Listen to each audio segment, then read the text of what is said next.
안녕하세요. 신경익 세무사입니다. 이번 영상에서는 기업에게 있어 강력한 절세 수단이 될 수 있는 연구인력 개발비 세액공제 제도에 대해서 다뤄보려고 합니다. 현재 R&D 투자를 하고 있거나 투자의 계획이 있는 기업, 특히 스타트업이나 중소기업에게 큰 도움이 되는 제도이니 영상 끝까지 시청해주시면 좋을 것 같습니다.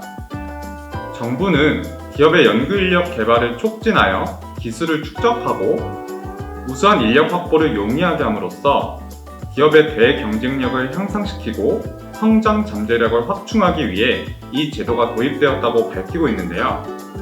쉽게 말해 기업 입장에서는 세금 부담을 줄이면서 미래의 성장 동력을 확보할 수 있고, 국가 입장에서는 산업 경쟁력을 높이고 일자리 창출 효과를 기대할 수 있으니 서로 윈윈할 수 있는 거죠.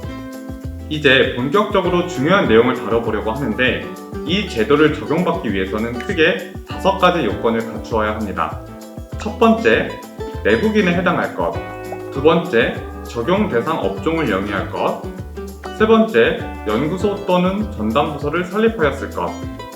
네 번째, 연구 개발 비용을 지출하였을 것. 다섯 번째, 연구 개발 계획서, 연구 개발 보고서, 연구 노트 등을 작성하고 보관하였을 것. 이 요건들이 다 중요하지만 실무에서 특히 많이 쟁점이 되는 것이 네 번째와 다섯 번째 요건입니다. 따라서 이 부분에 대해서는 영상 후반부에 집중적으로 다뤄볼 예정이니 끝까지 시청해주시면 좋을 것 같아요. 첫 번째, 내국인이란 소득세법에 따른 거주자 또는 법인세법에 따른 외국법인을 의미합니다. 두 번째, 다음의 업종은 연구소 설립 자체가 불가능하기 때문에 세액 공제를 적용받을 수 없습니다. 특히 유흥 관련 분야의 경우가 그렇습니다. 다만 이 열거된 업종에 해당되지 않는 경우라고 하더라도 상황에 따라 연구소 설립이 어려울 수 있어요. 예를 들어 제조업이라고 하더라도 실제 사업 구조상 연구 개발이 아닌 단순 생산이나 조립을 중심으로 운영되는 사업체라면 연구소 설립이 어려울 수 있습니다.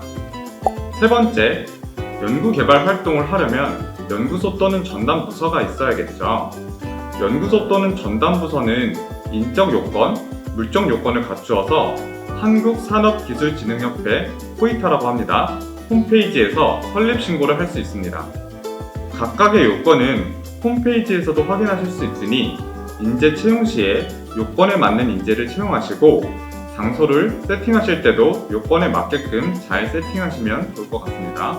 다만 등록이 완료됐다고 끝나는 것이 아니라 무늬만 연구소를 띄고 있지 않은지, 실제로 연구 개발 활동을 하고 있는지 등의 실태 조사를 매년 4월에 실시하고 있으므로 지속적인 사후 관리가 필요하고, 실태 조사 결과 제대로 운영되고 있지 않다고 판단되면 연구소 설립이 취소될 수 있습니다.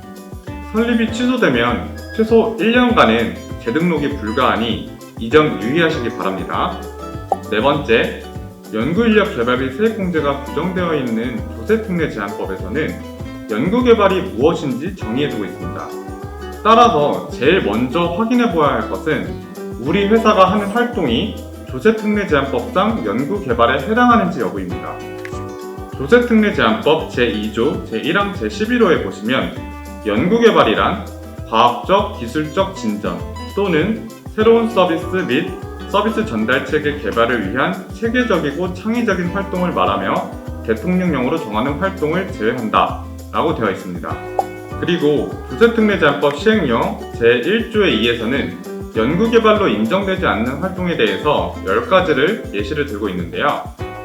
몇 가지 예를 들어보자면, 연구개발 활동을 하는 연구원들도 내부적으로 다양한 직책이 있을 수 있는데, 직책이 연구소장에 해당하는 경우에는 연구개발과 동시에 다른 연구원들을 관리 감독하거나 대외적인 행정적 역할을 수행하는 경우가 많습니다.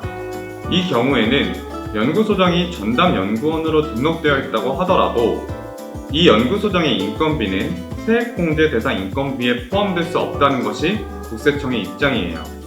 또 좀 더 구체적인 이해를 돕기 위해서 실제 사례를 다룬 판례 하나를 소개해드리려고 합니다. 이 사례의 기업은 고유 디자인 개발을 위하여 설계 비용 등을 외주 업체에서 지급하였고 그 지급한 대가를 연구인력 개발비 세액공제 대상이라고 주장하였습니다. 그러나 조세심판원은 연구개발이란 과학적 또는 기술적 진전을 이루기 위한 활동, 지식을 축적하거나 새로운 응용 방법을 찾아내기 위한 활동, 체계적이고 창의적인 활동에 해당하여야 하고 이미 상용화된 기술과 동일성이 인정되는 범위 내에서 이를 다소 보완함으로써 약간의 효율성이나 편리함을 더하였다거나 특정 소비자의 기호에 맞추어 주관적인 만족도를 높이는 정도로는 연구개발로 보기 어렵다고 판단하였습니다. 이처럼 연구개발 비용에 대한 판단이 어려워서 국세청과 기업 간의 다툼이 자주 발생하다 보니 기업이 지출한 비용이 연구개발비에 해당되는지 여부 등에 관해 국세청의 사전심사를 받아볼 수 있는 제도를 마련하였는데요. 사전심사 제도를 활용하면 불확실성을 해소하고 가산세 부담을 줄일 수 있으니 적극 활용해 보시길 권장합니다. 5번째, 국세청에서는 연구개발 활동만 했다고 해서 세액공제를 적용해주지 않고 구체적인 증빙을 보관하도록 요구하고 있는데요. 연구개발 과제별로 연구개발 계획서, 연구개발 보고서, 연구노트를 작성하고 과세연도 말일부터 5년간 보관하여야 합니다. 어떤 증거서류들이 구비되어야 하는지 간략히 살펴볼게요. 먼저 연구과제 총괄표인데요. 연구과제명에는 기업에서 구분하여 관리하는 연구과제별 명칭을 작성하시면 됩니다. 신성장동력 원천기술란에는 이에 해당하는 경우만 작성하시면 됩니다. 그 다음으로는 연구개발 계획서인데요. 자율양식으로 되어 있고 연구과제명에는 연구과제 총괄표에 따른 연번 및 연구과제명을 작성하시면 되고요. 연구개발의 목표 및 내용에는 연구목표, 주요 내용, 과제 착수 시점을 포함하여 작성하며 연구노트 작성 기준을 명시하도록 하겠습니다. 연구과제 수행 계획에는 해당 연구개발 과제를 수행할 부서, 투입 예상 인력 및 비용에 대한 내용을 작성하도록 되어 있고요. 계획서이기 때문에 실제 투입 인력 및 예산과 달라질 수는 있습니다. 다음으로는 연구개발 보고서인데요. 이것도 역시 자율양식으로 되어 있고 연구과제명에는 연구과제 총괄표에 따른 연번 및 연구과제명을 작성하시면 됩니다. 연구개발 개요에는 실제 수행한 연구개발의 주요 내용으로서 해당 연구개발을 통해 달성하려는 과학적, 기술적 진전, 새로운 서비스 또는 서비스 전달 체계를 작성하시면 되고요. 연구 수행 내용 및 성과에는 수행 부서, 투입 인력 현황, 연구개발을 위해 활용한 방법, 연구개발 주요 성과 등을 작성하시면 됩니다. 부침에는 참고자료 및 증빙자료의 종류, 동일 연구원이 동일 기간에 여러 연구과제에 중복 참여한 경우에는 중복 참여한 현황을 작성하시면 됩니다. 마지막으로 연구노트인데요. 이 역시 자율형식으로 되어 있고 연구과제명에는 연구과제 총괄표에 따른 연번 및 연구과제명을 작성하시면 됩니다. 다만 자료화면에서 보시는 요건들을 충족하시면 내부 보고서로 연구노트를 배치할 수 있습니다. 위조, 변조 없이 객관적인 사실을 상세하고 정확하게 기록하고 연구과제별 별도의 연구노트를 작성하고 작성자 또는 작성 책임자를 명시하고 작성한 날짜를 기록합니다. 그리고 기간은 한 달 이내의 기간마다 작성하실 것을 추천드립니다. 정리하자면 연구인력 개발비 세액공제 제도는 잘 활용하면 강력한 절세의 수단이 될 수 있습니다. 세법에는 최저한세라는 것이 있는데 쉽게 말해 세금 혜택을 적용받을 수 있는 금액이 크더라도 최소한 이만큼의 세금은 납부해야 한다는 하한선이 존재한다는 의미입니다. 다른 세액공제와 달리 연구인력 개발비 세액공제는 중소기업의 경우 최저한세 적용을 받지 않기 때문에 세금 혜택을 온전히 다 받을 수 있는 이점이 있는데요.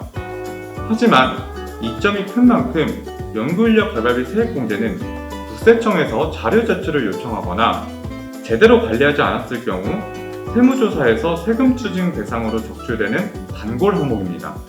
기본 요건과 꼼꼼한 서류 관리가 뒷받침되지 않으면 적용받았던 세액공제 금액뿐만 아니라 가산세까지 부과될 수 있어 오히려 역효과를 불러올 수 있으니 평소에 철저하게 대비해 두시길 바라고 더 궁금하신 부분은 댓글이나 소신이의 홈페이지를 통해 문의 남겨주시면 연락드리도록 하겠습니다.